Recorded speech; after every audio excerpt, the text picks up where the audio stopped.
बह रही हैं, जाओ 4 डुबकी लगा लेना, तन शुद्ध हो जाएगा।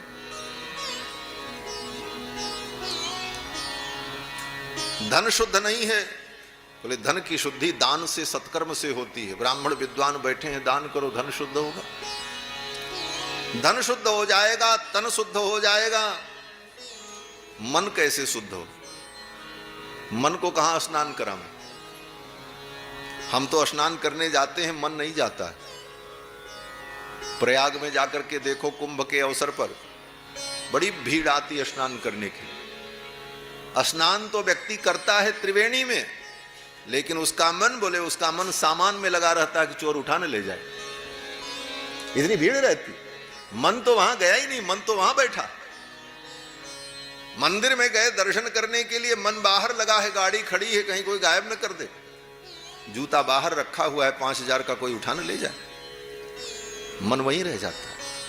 तीर्थ यात्रा में भी हम आप जाते हैं, शरीर तीर्थ यात्रा में घूमता, हम मन घर में और व्यापार में लगा रहता, फोन आता रहता, तो वहीं से समझाते रहते हैं, अच्छा देखो ये इसको ऐसे कर लेना, इसको ऐसे कर लेना, मन वहीं है।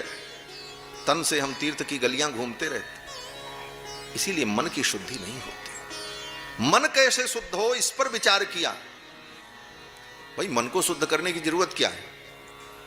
कहते बहुत बड़ी जरूरत है। मन ही मुक्ति और बंधन दोनों का कारण है। उपनिषद में कहा गया कि मन एव मनुष्याणाम कारणम बंध मोक्षयोः। मन ही मनुष्य के बंधन और मुक्ति दोनों का कारण है। मन शुद्ध होगा, पवित्र होगा तो मुक्ति है, आनंद है, भगवत अनुभव है। और मन शुद्ध नहीं हुआ तो फिर सारे दुख हैं, सब कुछ करते रहो, कोई मतलब नहीं। इसीलिए संतों ने कहा, मन चंगा तो कठौती में गंगा। भाई मन चंगा होता ही नहीं। मन को जितना लोग चंगा करने के चक्कर में लगते हैं, उतना ही नंगा होता चला जाता। मन चंगा कैसे हो? बोले किसी गंगा में इसको स्नान कराओ, कौन गंगा में जाए? तो कहते हैं मन को स्नान कराने के लिए एक ही गंगा है, भगवान की कथा गंगा। इस कथा गंगा में मन को डुबकी लगवाना।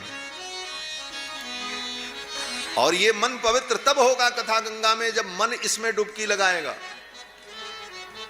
तन से कथा में बैठे रहो और मन न बैठे तो फिर कथा सुनने का कोई मतलब। इसीलिए मन को लगाना चाहिए कथा। आपका मन कहीं न जाए। जितनी देर कथा हो, एक एक शब्द को पीना चाहिए। अगले शब्द में वक्ता क्या कहने वाला है, कहीं वो शब्द छूट न जाए। इसीलिए वेद व्यास जी कहते हैं, पिबत भागवतम, इसको पीना है। पिबत भागवतम रसम, इस रस को पीना है। और पीने में बड़ी सावधानी रखनी पड़ती। पीते समय अगर सावधान न रहो तो पीने वाला तरल पदार्थ बाहर गिर गया तो कपड़े खराब। पीते समय कहीं नाक में चला गया तो छींके आने लगेगी। बड़ी ही सावधानी से पीना चाहिए। पिबत भागवतम रसम, ये रस है। कथा में अपने मन को हम डुबकी लगाएं, तब ये मन पवित्र होगा। दूसरा कोई साधन नहीं।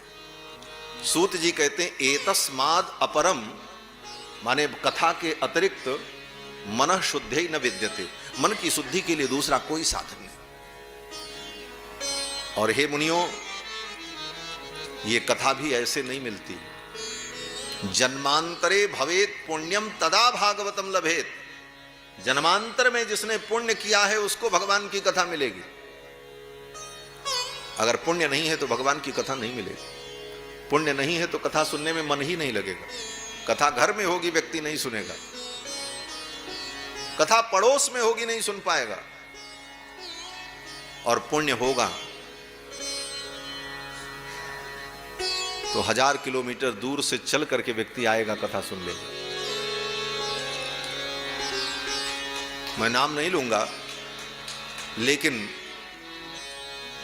1000 किलोमीटर से लोग, 2-4 लोग यहां आए हैं जो केवल कथा ही सुनने के लिए आए, और बड़े कथा प्रेमी हैं। किसी की प्रशंसा नहीं करनी चाहिए। कथा में तो भगवान की ही प्रशंसा कथा है, परंतु कथा का प्रेम होगा तो व्यक्ति कहीं भी चला जाए। ये कथा का प्रेम प्रकट हो जाए फिर तो जीवन में सब कुछ हो जाता है।